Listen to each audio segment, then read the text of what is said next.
En este vídeo me gustaría ir repasando los diferentes niveles de conciencia del mapa de los niveles de conciencia de Dr. David Hawkins. Hace nada que me leí su libro y la verdad que me ha cambiado la vida. O sea, me ha cambiado la manera de ver las cosas y sobre todo es una guía de tu libertad interna. Pero la parte que más me ha gustado ha sido los niveles de conciencia.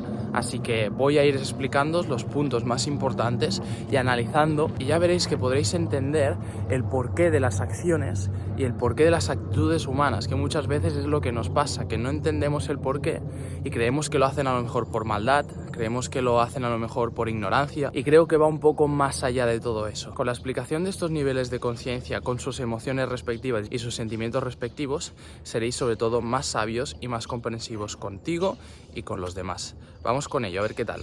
Ok, antes de empezar me gustaría explicaros el proceso de gestión de una emoción que nosotros solemos hacer y cómo lo hace y lo explica la técnica de dejar ir, que es la que vamos a implementar. Pongamos la situación en que yo me siento triste, siento tristeza, debido a que he tenido una pérdida de un familiar muy querido. Entonces la gráfica lo que representa es el recorrido de esta emoción, que en este caso es la tristeza. Aquí tenemos dos vectores, uno que simula el tiempo y luego el vector hacia arriba que significa la energía de esa emoción. Pongamos la situación primera de cómo nosotros lo solemos gestionar. Empezamos aquí, punto cero. Sentimos la tristeza y la emoción empieza su recorrido.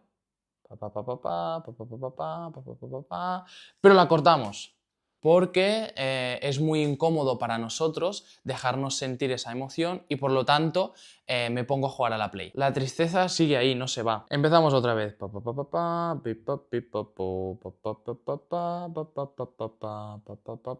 Y la cortamos otra vez. ¿Qué ha pasado? ¿Por qué hemos cortado la tristeza? Pues porque mira, porque ha habido una persona que nos ha sacado el tema sobre ese familiar que hemos perdido y en vez de dejarnos sentir esa emoción, incluso comunicarla, lo que hemos hecho es enfadarnos con él. Es decir, hemos tratado algo que no era el origen. Por lo tanto, la tristeza sigue ahí. Venga, tercera oportunidad, vamos para allá. Empezamos, poco a poco va subiendo. Uy, la empiezo a notar. La cortamos. ¿Qué ha pasado? ¿Por qué la cortas? Pues porque yo, como soy un hombre, no puedo llorar y por lo tanto no dejo salir la tristeza. Esto es una representación de cómo nosotros cortamos el proceso de una emoción, pero el caso es que si nosotros no acabamos de cerrar ese círculo de la emoción, va a permanecer en nuestro cuerpo. ¿Sí? Y esto más tarde, más adelante, se puede causar ciertas enfermedades psicosomáticas. ¿Cómo sería el proceso en el caso del dejar ir? Lo que constaría es básicamente acabar el círculo.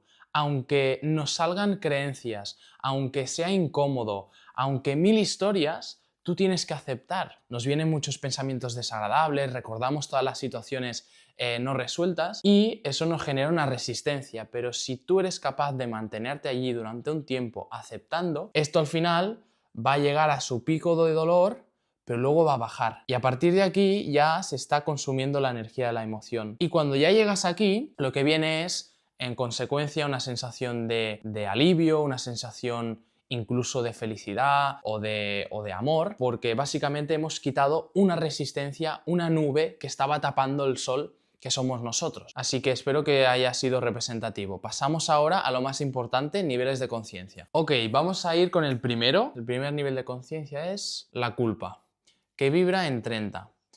Estos numeritos que voy a poner aquí, que es la vibración de este nivel de conciencia, Dr. David Hawkins básicamente a través de un estudio o unos experimentos con la kinesiología, lo que hizo era comprobar qué fuerza muscular tenía la persona cuando vibraba en culpa, cuando vibraba en todos los niveles de conciencia, y a partir de aquí podía coger un número, medirlo de alguna manera, este nivel de conciencia. Por lo tanto, los números significan eso, ¿sí? Ok, el primer nivel de la culpa. Vale, pues el propósito de la culpa básicamente es calmar, aplacar, evitar que nos castiguen a través del autocastigo y básicamente recibir empatía de los demás. Si nosotros nos hemos equivocado, para evitar que nos rechacen, para conseguir que vengan y se compadezcan de nosotros, lo que vamos a hacer es autocastigarnos, ¿sí? Es como Vale, está muy bien porque evitas que te castiguen, pero te autocastigas a ti mismo. O sea, es un nivel muy primario, muy de supervivencia. La creencia base que genera la culpa es que hay alguien que se ha equivocado, hay alguien que la ha liado, hay alguien que es culpable. Por lo tanto, para deshacer esta culpa, tenemos que evitar etiquetar a alguien como malo, etiquetar a alguien como equivocado. Me gusta también explicar de la culpa que es un estado en el que no coges ningún tipo de responsabilidad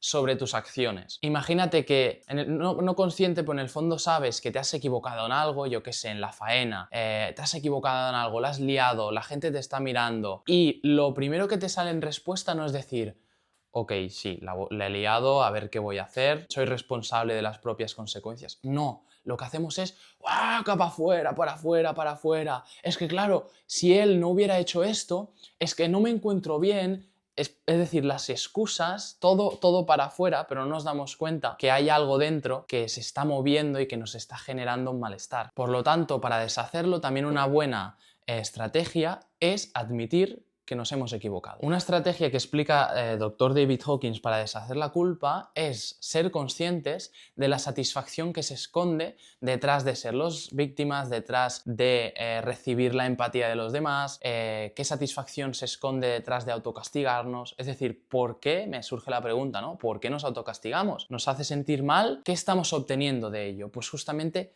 eso es clave para dejarlo ir. El segundo nivel de conciencia, la apatía, y vibra en 50. ¿Sí? Es un nivel muy bajito. De hecho, la apatía, las personas apáticas suelen ser personas depresivas, personas tristes, apagadas. De hecho, yo tengo algún amigo que me han hablado de este estado y básicamente es una sensación de que nada tiene sentido, de que nada me va a hacer sentir bien y que por lo tanto, ¿qué sentido tiene que yo haga cosas, ¿no? Así que el propósito subyacente de este nivel es recibir ayuda. Pero es curioso, y luego lo compararé con el sufrimiento, porque aunque el propósito es recibir ayuda, la creencia base es que no voy a recibirla. La creencia base es no puedo, la creencia base es no me van a ayudar. Para empezar a deshacer este nivel de conciencia y pasar a otros más positivos, me parece importante hacer una comparativa que es el no puedo versus no quiero. No es que no puedas, es que no quieres, es que no estás dispuesto a afrontar lo que tienes que afrontar. De hecho, en muchas ocasiones, pongamos el ejemplo de que me tengo que afrontar a una situación en la que tengo que hablar en público. Y claro, yo digo pues que no puedo, que no sé, que no lo voy a conseguir, tal y no sé qué. Pues en el fondo lo que hay es un miedo. Entonces, no quiero afrontar el miedo que supone estar en público. Así que si ya de buenas a primeras detectas ese miedo, se te hace mucho más fácil poder escalar y poder soltarlo. De este miedo ya podrías pasar al deseo de conseguir realmente que te salga, de ese deseo podrías ir a la ira que tiene más energía y podría decir, oye, vaya mierda que me ha pasado esto, que llevo tantos años sin poder hablar en público, sin ser capaz de hacer lo que realmente me gusta, joder, tal y no sé qué. De esa ira vas a ser capaz de tomar acción y podrías llegar al coraje y a niveles de aceptación e incluso amor, paz, iluminación, ¿no? ¿Queda claro esto? Ok, vamos al siguiente, que es el sufrimiento. Y este para mí es de los favoritos de explicar y vibra en 75. El propósito subyacente es el mismo de la apatía, recibir ayuda, pero la diferencia es que la creencia base ya no es que no puedo recibir nada, sino que necesito ya la ayuda. Hay un desespero por recibir aquello que no estoy aceptando. Dr. David Hawkins en el libro dice que toda base de sufrimiento es apego. Se genera un proceso en el sufrimiento. Vamos a hablar del sufrimiento a la pérdida. El paso 1 se genera una carencia interna que necesitamos suplir. Pongamos el ejemplo de una pareja. Entonces, conozco a una persona, me hago su pareja y empieza a suplir esa carencia, ese vacío interno, esa sensación de no estar completo con mi pareja. Número 2, lo que hacemos es hacer de mi pareja mi identidad. Es decir, mi pareja pasa a ser algo que complementa a la sensación del yo, a mi identidad. Por lo tanto, puedo decir, yo, Pau Muñoz, tengo a una pareja que se llama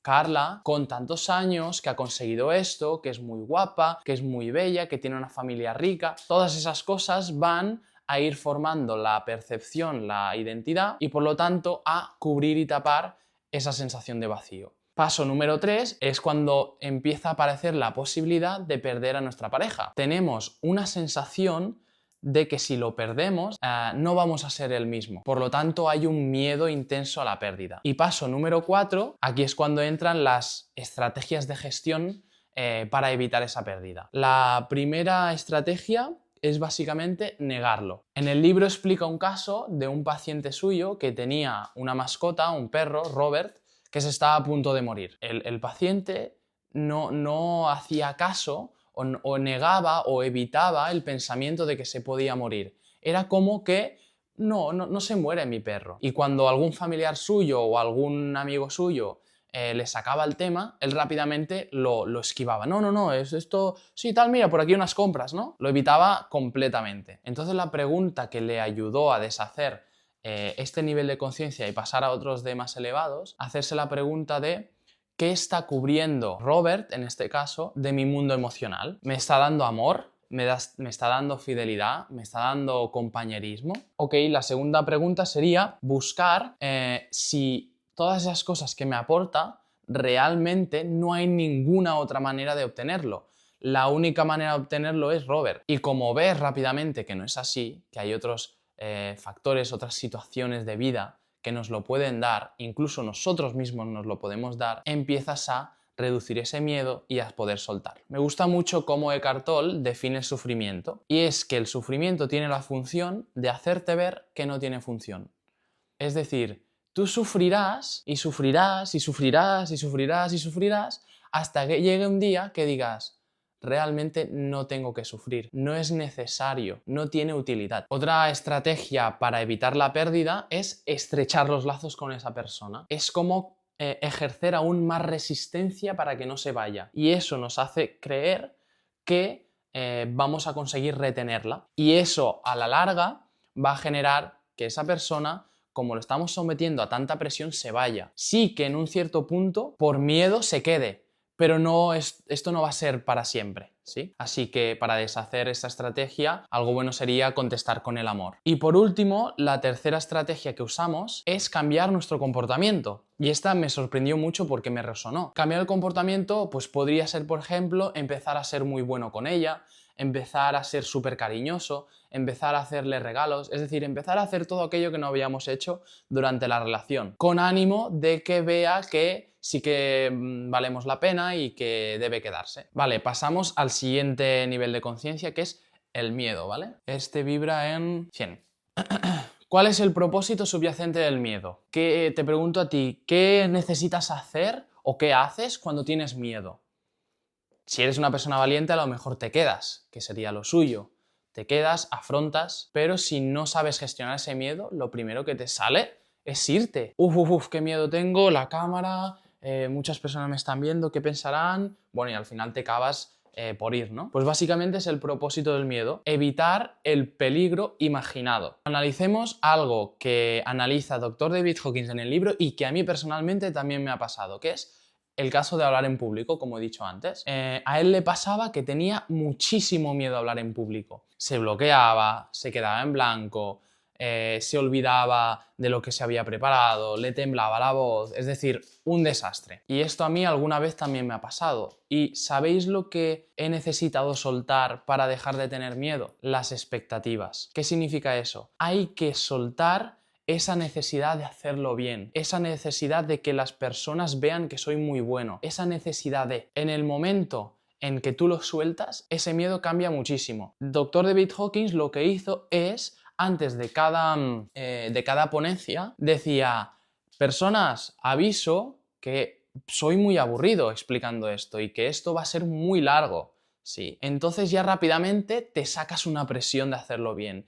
E incluso, como es algo muy humano, ¿sí? Las otras personas se sienten como identificadas, porque a todos nos pasa al final esto, ¿no? Entonces genera un ambiente también de humor incluso, o sea, todo es positivo. Al final lo que iremos viendo es que todas estas emociones se generan porque nos estamos resistiendo a lo que es. Nos estamos resistiendo a la posibilidad de que las personas no disfruten de la ponencia. Nos estamos resistiendo a la pérdida. Nos estamos resistiendo a que a lo mejor nos hemos equivocado. Entonces, ¿qué podemos hacer para deshacer ese miedo?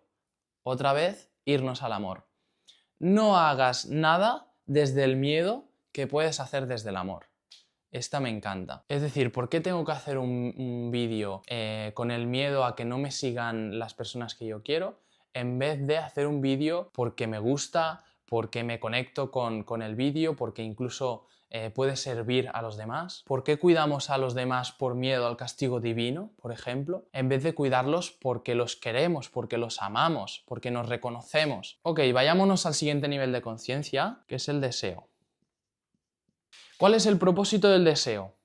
Cuando deseamos algo, ¿qué haces? O sea, al desear algo, lo que estás diciendo es que tú no tienes ese algo y por lo tanto, evolutivamente, esto te ha ayudado a conseguir cosas. Pero Dr. David Hawkins lo analiza y nos hace ver que lo que hace es generar una distancia entre yo y mi objetivo. Es decir, pongamos que yo tengo un objetivo de llegar a 10.000 seguidores y yo todos los vídeos que hago, todas las cosas que hago, las hago con el deseo de que finalmente llegue. ¿No os dais cuenta que ya estás generando una distancia enorme? Estás diciendo que tú estás aquí y la recompensa está, bueno, lejísimos, que tienes que hacer muchos vídeos, que tal, que no sé qué. ¿No es más fácil quererlo? Es decir, generar una dirección de decir, quiero llegar allí, pero luego soltar los deseos, porque es que nos obstaculiza, es que realmente nos impide llegar. Así que es importante esta comparativa de querer versus desear. Y perdón, la creencia base que no la he explicado es que cuando yo llegue a aquel objetivo y lo consiga, me voy a sentir mejor. Y esto me conecta con el siguiente punto, que es el glamour. El glamour es todo el sentimentalismo, todas las etiquetas que le sumamos a ese objeto que queremos conseguir. Imaginaros el objeto de este reloj. Lo vemos en un anuncio y al verlo empezamos a notar como una satisfacción, como unas ganas de conseguirlo. Entonces, inconscientemente creemos que cuando lleguemos allí nos vamos a sentir bien, nos vamos a sentir completos. Pero no, porque no podemos sentirnos completos con nada material, con nada de fuera. Por lo tanto, para deshacer ese deseo, es necesario hacerte consciente del glamour. Esto, por ejemplo, pasa cuando vas a un lugar de comida basura. Tienes como un deseo, como una necesidad, te lo comes, además te lo comes súper impulsivamente y cuando ya has acabado te sientes vacío porque no has estado presente, porque no has estado disfrutando realmente de la comida, ¿no? Ok, pasemos al siguiente. La ira que vibra en 150. El propósito de la ira es eliminar, dañar, asustar, matar. Es decir, quien me haya dicho de aquí que no, yo nunca he querido dañar a alguien, o incluso alguien de este vídeo que juzga a esas personas que quieren hacer daño, todos lo hemos hecho, ¿eh? O sea, no somos tan diferentes a aquel que critica o incluso aquel que mata. O sea, no deja de ser, la base es la misma, pasa que la intensidad es diferente. Cuando nos enfadamos con alguien, en verdad queremos que quede por debajo, queremos hacerle daño, queremos hacer que se dé cuenta de que se ha equivocado, ¿sí? Así que la creencia base va muy relacionada con la culpa. De hecho, la culpa y la ira en muchas ocasiones se relacionan, ¿sí? Y es la creencia de que hay alguien que se ha equivocado otra vez. Así que para deshacer esta ira, tenemos que evitar etiquetar a alguien como equivocado. Como la ira, que es un estado de energía que a diferencia de estos es más alto, es más intenso, nos ayuda a cambiar. Muchas ocasiones nos viene la ira porque hemos estado viviendo siempre aquí. Entonces nos viene la ira, como he dicho antes, de oye, vaya mierda haber pasado 10 años vibrando bajo, ¿no? Y eso es súper necesario para pasar a otros niveles de conciencia. Es decir, que usar la ira positivamente es bueno, ¿sí? La cosa es que esta ira no la usemos para siempre, sino que cumpla su función, pero que luego se vaya. La ira también va muy asociada al orgullo, que es el siguiente paso, ya lo voy a apuntar, que vibra en 175. Nos viene la ira porque hemos esperado que esa persona hiciera cosas por nosotros y cuando nos damos cuenta no lo ha hecho. Y respondemos con pasividad, respondemos con no te hago ni caso. Es como que tenemos la sensación de que no has hecho nada por nosotros, pero si tú estás en la ira, no tienes la capacidad de ver lo que ha hecho el otro. Así que para deshacer la ira asociada al orgullo, es clave darnos cuenta de los actos de amor de los otros que no hemos reconocido. Ok, como he dicho, orgullo, 175. El orgullo hay dos. Hay el negativo y el positivo, por decirlo así, como el vanidoso y el orgullo de sentirnos satisfechos. Pero Dr. David Hawkins habla de este orgullo que nos hace ser pocos flexibles, nos hace creernos más que la otra persona, nos hace no escuchar, nos hace creer que nosotros tenemos razón. Es muy guay analizar el orgullo porque el propósito subyacente es básicamente evitar las críticas o evitar el rechazo, ser aceptado por los demás, obtener reconocimiento. Entonces la pregunta es, ¿y por qué necesita una persona todo eso? Pues básicamente porque hay una sensación interna de poco valor. O sea, sientes que tienes muy poco valor como persona, entonces en respuesta lo que haces es aferrarte a cosas materiales, intentar ensalzar tu ego, ensalzarte a ti para no ser rechazado, para encajar, para tener un valor realmente, ¿no? Me gusta explicar un aspecto que es el orgullo y las opiniones. ¿No os ha pasado nunca que estáis en una discusión con una persona, cada uno con su opinión, y los dos estáis luchando por mostrar que tenéis razón? E incluso, claro, en un debate siempre hay uno que acaba ganando, ¿no? Demostrando que tiene razón. ¿Y qué hace el otro? El otro, que es como perdedor, que se está demostrando que no tiene razón, ¿qué hace? Resistirse, se resiste a la creencia de que él tiene razón, se resiste a la creencia de que lo que él dice es la verdad. Entonces, darse cuenta de que las opiniones no son la verdad absoluta, rápidamente te hace soltar ese orgullo, ¿no? Una estrategia también para deshacer el orgullo es evitar los posesivos. Mi pareja o mi botella. Si tú lo que haces es cambiar el mi por una, en vez de decir mi pareja dices una pareja, o en vez de decir mi botella dices una botella, rápidamente se deshace ese sentimiento de propiedad que tanto nos daña. Y otro aspecto que es súper clave para deshacer el orgullo es el agradecimiento. No te sientas orgulloso porque tienes un coeficiente intelectual alto. ¿Acaso tienes mérito sobre eso? ¿A qué no? Pues en vez de decir ¡buah! Yo soy súper inteligente y sentir que tienes que demostrarlo y tienes que contarlo para que te validen, agradece. Oye, gracias por tener este don. Gracias por ser tan inteligente. Vayamos al siguiente.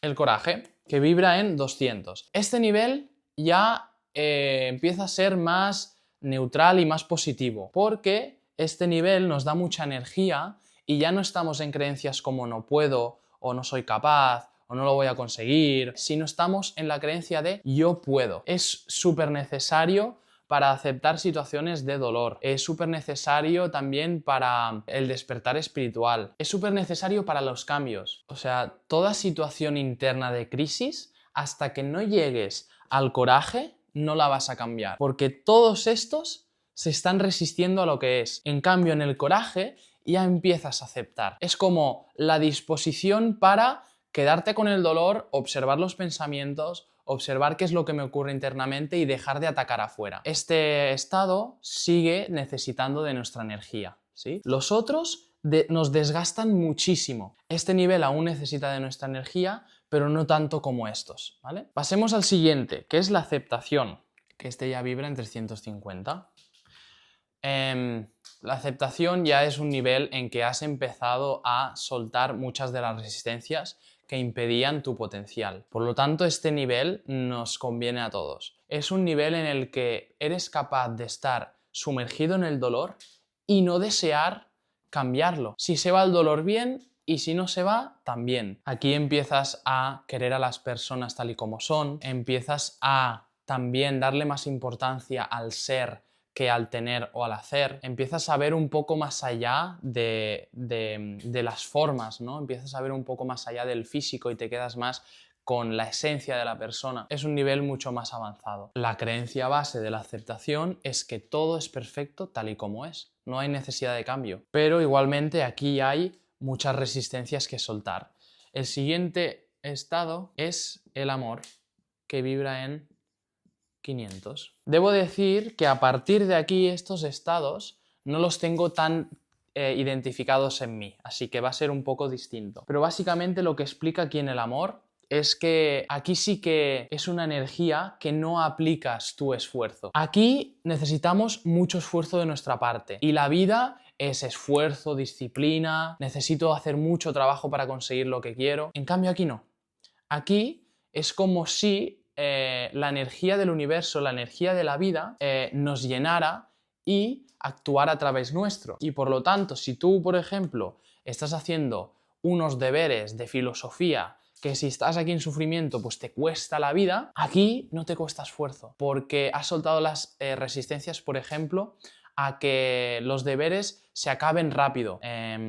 Y eso es lo que te genera la frustración. Has soltado la resistencia a que los deberes salgan bien. El amor transforma. Hay una historia que me encanta explicarla, que lo explica el libro, que es el cazador de los patos. Básicamente había un cazador que salió a cazar, como siempre, y vio a un pato volando. Entonces, con la escopeta lo apuntó y disparó.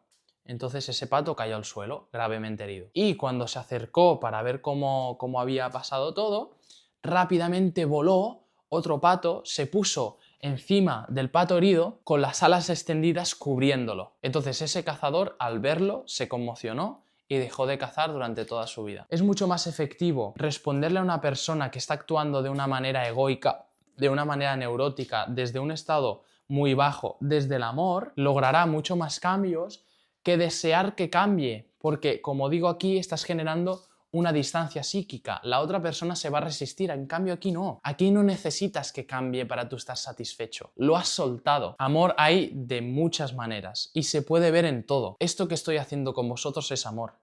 Esto que os estoy ofreciendo es amor. La relación entre padre y madre es amor. Que tu madre con tu padre te planche la ropa es amor. Quiero decir que el amor no solo es la energía esta que te envuelve y te hace sentir súper bien, es casi algo divino. También hay acciones más mundanas que significan amor, ¿no? De hecho, algunos psiquiatras recomiendan que sus pacientes vivan con un perro porque como los perros son amor, te hacen incluso llegar a tener 10 años más de vida. Y a veces es curioso ver cómo nos obsesionamos con dietas, cómo nos obsesionamos con planning de verano, de esfuerzo, de gimnasio, de no sé qué, de gym, de no sé qué, pero luego ves que teniendo un perro puedes vivir hasta 10 años más, ¿no? Y por último nos vamos al último estado, que es la paz, que vibra en 600.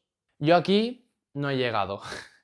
La paz lo describe el Dr. David Hawkins como un estado de unicidad, como un estado de disolución del ego. Ya no hay una percepción de un yo que está viviendo la vida, que está tomando acciones. Hay una sensación de extrema felicidad, de quietud, de silencio. Incluso en estos estados ya no le das tanta importancia al cuerpo. De hecho, el cuerpo pasa a ser un vehículo por el cual tú estás viviendo esta vida, pero que tú no eres ese cuerpo, ¿no? La sensación de la paz se compara a la experiencia cercana a la muerte, a las ECM.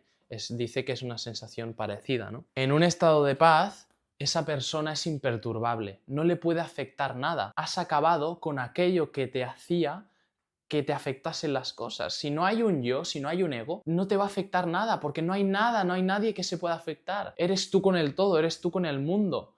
No hay una sensación de que yo estoy aquí y él está allá. Somos parte de lo mismo, ¿no? Esto yo lo explico mentalmente porque experiencialmente no lo he vivido. Así que aquí has soltado casi todas las resistencias que tenías. Sí que es verdad que después de la paz viene el estado de iluminación, pero en este libro no lo explica. Entonces no sabría la diferencia. Pero básicamente aquí la vida surge sin tú aplicar esfuerzo, sin tú querer cambiar nada, surge como por arte de magia, como por causalidad, se producen muchas sincronías, no hay sufrimiento aquí, no hay sufrimiento. Ok, llegados hasta aquí, me gustaría hablar sobre un aspecto que es el tener, hacer y el ser, que lo he ido nombrando algo, ¿no? Voy a borrar esto para tener espacio. Desde la culpa hasta el orgullo, estamos en el tener. Como nosotros vivimos en carencia, necesitamos obtener cosas para sentirnos bien. En este estado, en el coraje, estás muy centrado en el hacer. Tienes mucha energía para cambiar las cosas, pero sigues haciendo mucho esfuerzo para obtener. Y luego en estados como estos, ya te centras más en el ser. Aquí no te importa si la persona tiene un Ferrari, no le das importancia a eso porque sabes de dónde viene. Te centras más en cómo se ha convertido una persona, qué ha llegado a ser, a ser. Cuanto más te centres en el tener, más sufrirás. Bueno, yo, por ejemplo, voy divagando entre el ser y el hacer. Y pero que muy pocas veces estoy en el tener. Y cuando estoy en el tener, rápidamente lo siento y me vuelvo al hacer. E incluso yo he estado haciendo un trabajo de ir saltando de uno a otro, porque si, por ejemplo, te pasas el día meditando, que es un trabajo de ser, a veces te falta un poco de ego, un poco de tierra, ¿no? A mí esta combinación para personas avanzadas a nivel espiritual, pero tampoco iluminadas, oye, pues me parece un buen equilibrio y un equilibrio que te hace tener una vida bastante feliz. Y algo que me parece bastante interesante de comentar a nivel ya más personal es hasta dónde he llegado yo y en qué niveles me suelo mover, ¿no? Yo al nivel que he llegado creo que es el amor. He tenido experiencias de sentir mucho amor hacia una persona, pero a un nivel creo que incluso más que el ego, ¿no?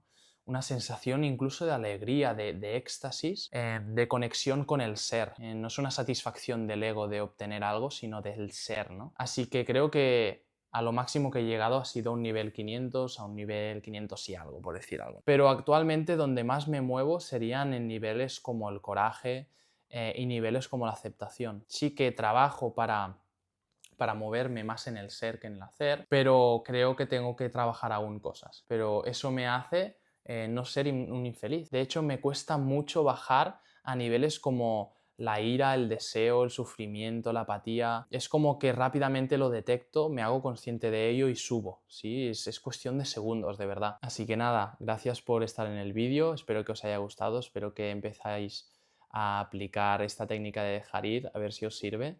Y nada, nos vemos en el próximo vídeo. Un saludo.